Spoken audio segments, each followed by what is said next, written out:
자, 첫 번째 이슈로는 오늘 삼성전자 이야기를 안 할 수가 없습니다. 작년 성적표를 발표를 했죠. 지난해 영업이익은 35조 9천억 원, 매출액은 236조 2,600억 원을 기록했습니다. 이는 전년 대비 각각 29.46%, 또 2.54% 증가한 규모입니다. 지난해 판매는 2019년에 비해서는 소폭 오르는 데 그쳤지만 수익성이 많이 좀 개선된 것으로 나타났습니다. 자, 그러면서 삼성전자는 이 시각에 2% 가까운 오름세를 보여주고 있습니다. 오늘도 또 신고가를 쓰고 있네요. 84,500원 지나가고 있는데 삼성전자가 이렇게 계속 상승하는 것도 처음 보는 일이라서 좀 네네네. 낯설기도 하고. 근데 앞으로도 이 흐름을 이어갈까요, 정관님? 어떻게 보세요? 저는 이어갈 거라고 생각을 하고 있습니다. 그래요. 지속적으로 이제 시황이나 이런 거 말씀드릴 때도 이제 대형주 위주의 시장이기 때문에 소외받지 않으시려면 그냥 네. 물리더라 일단 들어가 보자라고 말씀을 드렸잖아요. 근데 반도체 같은 경우는 지금 굉장히 빅사이클이 좀 기대가 되고 있습니다. 특히나 파운드리라든지 이런 수주 관련된 부분에서도 굉장히 작년에 많은 얘기들이 있었잖아요. 네. 그래서 앞으로의 좀 성장이 좀 기대가 되고 있는 상황이고요. 그다음에 이제 이 반도체 장비들도 한 번씩 교체 시즌이 옵니다. 그러니까 우리가 5G를 집중하는 이유가 4G에서 이제 5G로 바뀌게 되면 이제 기지국도 다시 만들어야 되고 이제 여러 가지를 만들어야 되는 그런 기대감 그리고 정책적인 흐름들이 나오는 거에 기대를 받듯이 이제 반도체도 이제 5G로 넘어가고 자율주행이라든지 이런 고부가 가치 그리고 시스템 쪽인 그런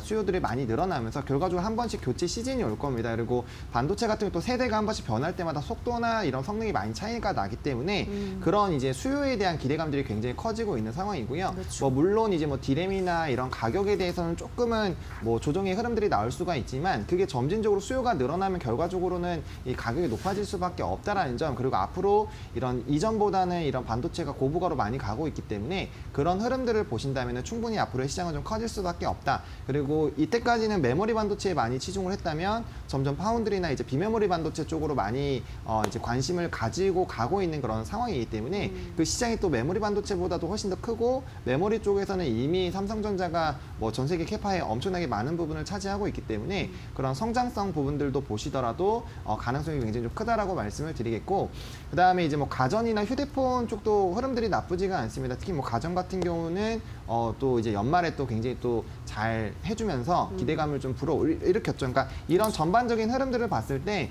이 기업에 대한 이런 성장성이나 업황이라든지 이런 흐름들이 좋아지고 있고 또 지수도 지금 계속적으로 좀 흐름이 좋은 상황인데 또 이제 바이든 정권이 들어오면서 이제 부양책이라든지 이런 코로나 위기를 또 극복하기 위한 이런 흐름들이 나타난다면은 또 추가적인 그런 기대감들이 나올 수가 있습니다. 그리고 어제도 말씀드렸지만 이런 수출주에 대한 이런 흐름들이 결과적으로는 실적으로도 뒷받침되고 있는 그런 부분들이 나타나고 있고 그게 앞으로 더 좋아지면 좋아졌지 나쁘게 되기보다는 좋아질 가능성이 훨씬 더 높은 상황이기 때문에 그런 기대감과 더불어서 실적이 좀 많이 상승할 것으로 보여지고 있고 그런 흐름들에 따라서 이제 주가의 가치도 좀 높아지는 그런 움직임이 나타나지 않을까라고 보고 있는 그런 상황입니다. 네, 알겠습니다. 그러면 여전히 기대감이 있기 때문에 계속 상승세를 이어갈 것 같다라고 하셨는데 삼성전자 그러면 어디까지 전문가님 일단 목표가 한번 잡아보셨어요? 삼성전자는 제가 이제 여기서도 많이 말씀을 드렸는데 6만 원대도 제가 이제 지금이라도 늦지 않았다 네. 담아야 된다 이렇게 말씀드렸잖아요. 지금도 안 늦었을까요? 저는 이거 한 10만 원 이상까지도 충분히 바라볼 수 있지 않을까라고 보고 그래요. 있습니다. 이게 빅사이클이 언제 도래하느냐가 좀 중요하기는 한데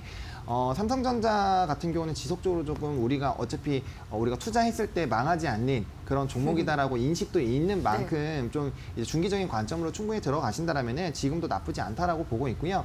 이런 반도체 성장성이 이제 빅사이클이 진짜 도래가 한다면은 지금 예전에 한참 잘 나갔었던 그런 삼성전자의 그런 주가 상승폭과 유사한 상승 흐름이 또 나올 수가 있거든요. 그래서 그런 흐름들을 생각해 본다면은 충분히 상승에 대한 이런 탄력성은 좀 있지 않나라고 생각을 하고 있습니다. 알겠습니다. 삼성 지금도 늦지는 않았다. 전문가님의 10만 원까지 목표가를 열어뒀다라고 하셨으니까 참고를 하시면 될 것 같습니다. 특히 파운드리 부분 성장세 확대 기대된다고 하니까 또 이쪽 분야, 비메모리 반도체 분야 관련주들도 눈여겨서 보셔야 될 것 같습니다. 자, 그럼 다음 이슈를 이야기해 보도록 하겠습니다. 자, 오늘 큰 이슈였죠. 애플이 2024년까지 자율주행차 생산을 목표로 여러 글로벌 자동차 회사들과 관련 협의를 하는 것으로 알려졌는데요. 오늘 오전 한 언론사가 애플이 애플카 출시를 위해서 현대차 그룹의 협력을 제안했다. 논의 중이다라는 소식을 전하면서 오늘 현대차 그룹주들이 두 자릿수의 폭등세를 보여주고 있습니다. 물론 현대차 측에서는 협의를 진행 중이긴 하지만 아직까지 초기 단계고 확정된 것은 전혀 없다라고 우선을 일축하긴 했습니다. 자, 하지만 어쨌든 주가는 지금 날아가고 있습니다. 전문가님 어떻게 보세요? 사실 어마어마하죠. 그러니까요. 제가 이제 이렇게 현대차나 현대위아 이런 종목군들이 이렇게 날아가는 모습을 사실 보는 게 쉽지가 네. 않은데 얼마 전에는 LG전자도 한번 상한가 가고 요즘은 그렇죠. 매일매일이 소름이에요. 네, 그러니까 대형주들이 이렇게 가볍게 움직일 수 네. 있나라는 생각이 들 정도인데 사실 그만큼 파급력이 큽니다. 이제 어제 우리가 이제 이슈로 얘기했었던 게 친환경 결국에 친환경이고 거기 안에 자동차, 그렇죠. 지상에선 자동차, 제가 이제 조선에서는 LNG 이런 식으로 제가 정리해서 드렸잖아요. 그 안에 포함됐고 전기차 얘기하자마자 지금 그 전기차 자율주행 이런 걸로 지금 관련된 종목군들이 움직이고 있습니다. 그러니까 이 흐름 자체가 결국에는 움직일 수밖에 없는 거고 우리 전 세계적으로 자동차의 그런 얼마나 많은 수요를 한번 생각을 해보시면 됩니다. 이런 내연기관 관련된 그런 이런 자동차들이 결국에는 전기랑 수소로 변경이 될 건데 이제 테슬라가 독주를 하고 있고 애플이 이제 지난 12월 달쯤이었죠. 그 전기차 시장 진출한다 이런 얘기도 있었습니다. 그래서 그때 테슬라 주가도 많이 빠졌었는데 그런 부분들에서 사실 현대차도 사실 이런 친환경 차에 대한 흐름들로 전 세계를 좀 주도하려고 하고 있는 상황입니다. 그래서 애플이랑 만약에 같이 협업을 한다면은 테슬라의 대항마로 좀 떠오르지 않을까라는 이런 기대감들도 크지 않을까라고 보고 있고요. 일단 전기차 시장 자체가 워낙 크게 성장할 것으로 기대가 되고 있기 때문에 이런 애플과의 협력이 진행이 된다라는 그런 기대감만으로도 사실 많은 사람들이 이제 매수를 할 만한 그런 이슈이지 않을까라고 보고 있습니다. 그리고 아직은 협의 중이어서 결과가 어떻게 나올지 모르겠지만 사실 이제 부정적으로 가기보다는 긍정적인 흐름으로 갈 확률이 굉장히 높지 않을까라고 보고 있고요. 그와 관련된 이제 기대감으로 일단 주가가 올랐다라고 보시면 좋을 것 같습니다. 결국에는 이런 산업성 그리고 앞으로 이제 커질 수밖에 없는 시장의 흐름 이런 것들이 이제 이 흐름들에 대한 그런 뉴스가 굉장히 좀 큰 수급으로 반영이 되지 않았나라고 일단 생각을 하고 있는 상황입니다.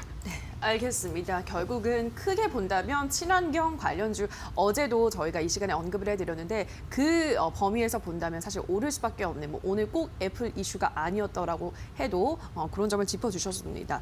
자, 그럼 어쨌든 현대차, 현대모비스가 너무 지금 급등을 하고 있기 때문에 주가를 한번 자세하게 보도록 할게요. 현대차 한번 짚어볼까요, 전문가님? 사실 이게 차트에 의미가 있나라는 좀 없어요. 생각이 듭니다. 네, 왜냐면은 이게 예. 사실은 이제 좀 급등이 나오고 조정이 나오고 있었는데 일정 부분 주가가 안 빠지고 있었기 때문에 추가적인 상승이 기대가 되고 있는 시점이기는 했는데 이게 이제 엄청나게 좋은 호재가 나오면서 주가가 지금 이제 슈팅이 굉장히 크게 나왔습니다. 그래서 이렇게 갭상을 해버리는 그런 움직임들이 나타나주고 있기 때문에 아무래도 지금 이제 분봉상으로 좀 들어가서 보셔야 되는데 분봉상으로 보더라도 시초만 깨지 않으면은 상승 흐름을 좀 유지할 가능성이 크고요. 일반적으로 그냥 이슈가 별로 없을 때도 돌파갭을 만들면서 주가가 상승하면은 시가만 깨지 않으면 추가적인 상승을 할 가능성이 굉장히 높거든요. 그래서 일단 제일 중요한 건 시초가 부분인데 시초가 부분으로만 내려가더라도 사실 좀 주가의 차이가 좀 납니다. 한 10% 정도 차이가 나기 때문에 일정 부분으로 이제 좀 퍼센테이지를 좀 선정하셔가지고 지금 봤을 땐 제가 봤을 때 24만 5천 원 라인을 좀 잡고 가시는 게 좋을 것 같기는 한데 그 부분들이 좀 중요한 라인들이 이탈이 됐을 때는 이제 부분적으로는 좀 차익 실현들을 해주시면서 좀 지켜보시는 게 좋지 않을까라고 보고 있고요. 원래는 중장기적으로 봤을 때도 요 가격은 충분히 가능한 가격대인데 항상 주가가 급하게 올라가고 나면은 이제 빨리 빠지는 경우도 덜어 있기 때문에 항상 이런 시점에서는 이제 어느 정도 수익을 잘 확정을 지으시면서 따라가는 것이 좀 중요하겠다라고 좀 정리를 드리도록 하겠습니다. 네, 알겠습니다. 워낙에 지금 갭상승 출발을 했고 너무 높이 떠 있기 때문에 사실 목표가를 설정하는 게 지금은 무의미한 구간이다라고 하셨는데 24만 5천 원은 중요한 라인, 그 라인대를 이탈하지 않는지를 체크하시면서 또 보유하신 분들은 또 앞으로의 또 방향을 기대를 해보시면 될 것 같습니다. 요즘 전기차 관련주들이 시장에서 너무나 뜨겁습니다. 더 늦기 전에 잘 또 선별해 보셔야 될 것 같고 미국에서는 또 테슬라가 최대 부호로 올라왔다라는 소식도 전해져 왔죠. 전기차 관련주에 대한 관심은 계속 가지셔야 될 것 같습니다. 자, 그럼 여기까지 오늘의 새빨간 이슈들은 헤르메스 스탁의 하창환 본부장과 함께했습니다. 전문가님 고맙습니다. 네, 감사합니다.